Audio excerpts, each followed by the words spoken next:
Sekarang kita akan mempelajari cara untuk memasang firewall di dalam website WordPress, di mana firewall ini berfungsi untuk memberikan lapisan-lapisan keamanan di dalam website WordPress. Tujuannya adalah untuk memberikan pertahanan terhadap aksi hacker sehingga website tidak mudah direntas oleh orang-orang yang tidak bertanggung jawab. Sudah barang tentu agar firewall ini efektif, Anda juga harus membuat password yang kuat di dalam administrator WordPress Anda. Jadi Anda harus menggunakan password yang kuat untuk admin WordPress Anda agar nantinya akan berfungsi dengan sempurna sehingga website bisa terhindar dari hal-hal yang tidak diinginkan. Untuk mulai memasang firewallnya, kita masuk ke dalam plugin, kemudian tambah baru, dan selanjutnya di dalam pencarian ketikkan aja firewall dan enter. Selanjutnya kita akan menggunakan plugin ini, All-in-One WP Security and Firewall, dimana ini adalah plugin firewall yang paling komplit sejauh yang saya tahu untuk WordPress, dan itu gratis, bisa digunakan. Namun sayangnya dia tidak selalu bisa berjalan di semua hosting, jadi silakan Anda coba dulu.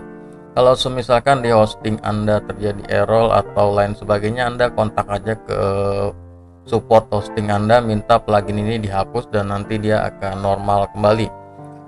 Jika Anda menggunakan hosting di Dwi Pantara Hosting, maka plugin ini bisa berjalan dengan sempurna.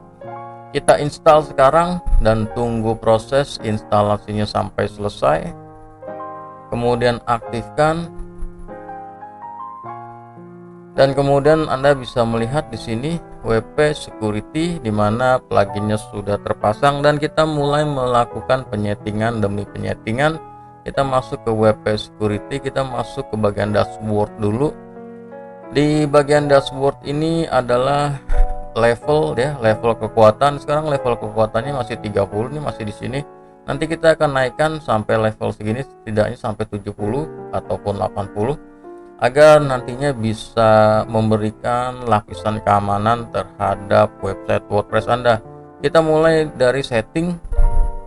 Dan kemudian di sini tidak banyak ya yang bisa di setting. Kita masuk aja ke bagian HT access. Di sini adalah untuk membackup file HT access Anda. Kalau saya sih tidak backup, tapi kalau Anda mau backup, Anda download aja di sini. Kemudian kita masuk ke WP config file.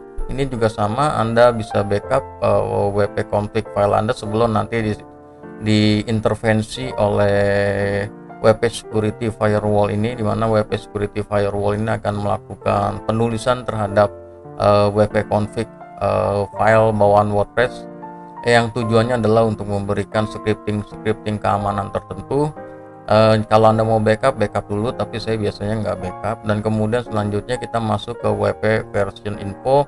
Ini kita centang, dimana nanti meta WP versinya itu dihapus sehingga akan lebih menyulitkan hacker untuk mengetahui versi dari WordPress. Dan kemudian kita masuk ke dalam database file system security. Kita masuk ke dalam file system security dan sini set recommended permission. Sebenarnya kalau Anda mau setting user account, user login, dan user register dan juga database security, Anda bisa lakukan penyetingan di sini. Namun saya tidak melakukannya di sini karena kalau misalkan salah, terutama di database security biasanya suka error. Jadi saya tidak memberikan tutorial, jadi di skip aja, tidak jadi masalah untuk yang bagian ini di skip. Oke, kita masuk ke bagian PHP file editing dan kemudian di sini disable kemampuan atau disable fitur untuk mengedit PHP dari dalam WordPress, sehingga nantinya orang lebih sulit untuk melakukan tracking terhadap file-file di dalam website WordPress-nya. Kemudian WP file access, ini kita centang juga, kemudian simpan. Dimana kalau sekarang kita nih kalau tidak digunakan firewall, dia bisa mengakses, orang bisa mengakses install file. Kadang-kadang orang memasukkan install file dengan teknik-teknik tertentu ke dalam hosting, dan ketika install filenya sudah masuk, dia bisa panggil dan kemudian dia bisa mereset dari website ini. Jadi websitenya di reset ulang dan kemudian dia punya admin dan kemudian websitenya hilang.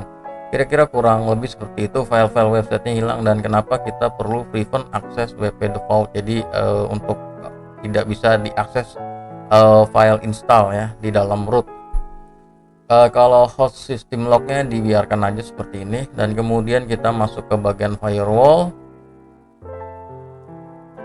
Enable basic firewall kita tambahkan, maksimal upload size kita masukkan jadi 25 atau 30 atau maksimal paling banyak 50, jangan lebih dari 50. Kalau saya biasanya 25 mega itu udah gede banget untuk sebuah file. Kalau yang amannya sih masukin 10 aja, namun kalau klien kadang-kadang mau upload file-file gede, jadi saya cari aman, saya gunakan 25, namun kalau saran dari saya gunakan saja 10. Dan kemudian ini juga diblok, ini dari pihak 3 untuk melakukan akses ke dalam WordPress, kita blok aja. Dan kemudian di sini debug file juga diblok, dan kemudian kita save. Dan kemudian jika sudah, kita masuk ke additional firewall rule, disable index view, kita beri centang. Jadi misalkan ada folder-folder tertentu di dalam website, misalkan folder theme atau folder plugin yang dia tidak ada file indexnya, itu kalau tidak ada file indexnya bisa diakses, jadi nama foldernya bisa dipanggil dan diakses, dan itu bisa dihack. Jadi agar kita melindungi dari folder yang tidak ada indexnya itu, maka kita disable index view dan kemudian disable trace dan track. Ini biasanya untuk MySQL attack ya, MySQL injection. Di sini bisa digunakan ini untuk melindungi dari aksi-aksi MySQL injection, dimana untuk melindungi database dan lain sebagainya. Forbid proxy command ini untuk spam, deny bad query ini juga untuk database, untuk SQL injection dan lain sebagainya ya. Dan kemudian untuk enable advanced character string, ini juga masih terkait dengan SQL injection dan lain sebagainya, itu kita centang semua di sini. Dan kemudian kita klik save, dan kemudian kita masuk ke 6G blacklist firewall, dan kemudian kita enable 6G nya. Untuk 5G nya ini tidak usah dicentang karena ini versi lama, jadi nggak usah dipakai. Kita gunakan 6G nya versi baru. Klik save, dan kemudian internet boot, kita blok aja di sini. Dan kemudian prevent hotlink ini bagus sekali ya, kalau supaya file-file di dalam website itu tidak bisa diambil dan ditaruh di dalam website orang. Artinya biasanya kalau sebuah blog yang punya foto bagus, fotonya di hotlinking itu URL-nya diambil, dan kemudian dari URL tersebut ditaruh di sebuah website atau blog lain, dan kemudian menampilkan foto ataupun gambar yang berasal dari website Anda, dan itu bisa berdampak pada resources. Jadi resources bandwidth-nya bisa terkuras, dan itu bisa membuat website menjadi lambat. Dan kemudian kita prevent image hotlinking, kita centang dan save. Dan kemudian 404 detection, kalau di sini dikosongkan saja, tidak usah dilakukan penyetingan apapun. Custom rule tidak usah juga dilakukan, kecuali kalau Anda ngerti menambahkan kode-kode sekuritas untuk dimasukkan di file htaccess, Anda bisa masukkan di sini. Kemudian selanjutnya yang paling penting di sini ada brute force, tapi kita gunakan terakhir. Nanti kenapa terakhir saya akan jelaskan. Kita masuk ke spam prevention. Di sini kalau Anda mau pasang captcha di dalam form login Anda bisa, tapi saya biasanya nggak pakai karena nanti form loginnya akan saya sembunyikan. Maintenance ini juga dibiarkan secara default. Oke, untuk yang lain sebagainya ini Anda bisa gunakan ini enable copy protection, jadi nanti websitenya teksnya tidak bisa di copy kan. Kalau ini kan bisa nih untuk copy paste salin gitu kan. Kalau dia di dalam website nanti halamannya tidak bisa di copy paste seperti itu. Namun kalau adminnya bisa, kalau setelah login adminnya bisa copy paste, tapi kalau user biasa nggak bisa. Oke, save copy paste, save copy protection, dan kemudian frame ini untuk iframe injection kita tentang juga save,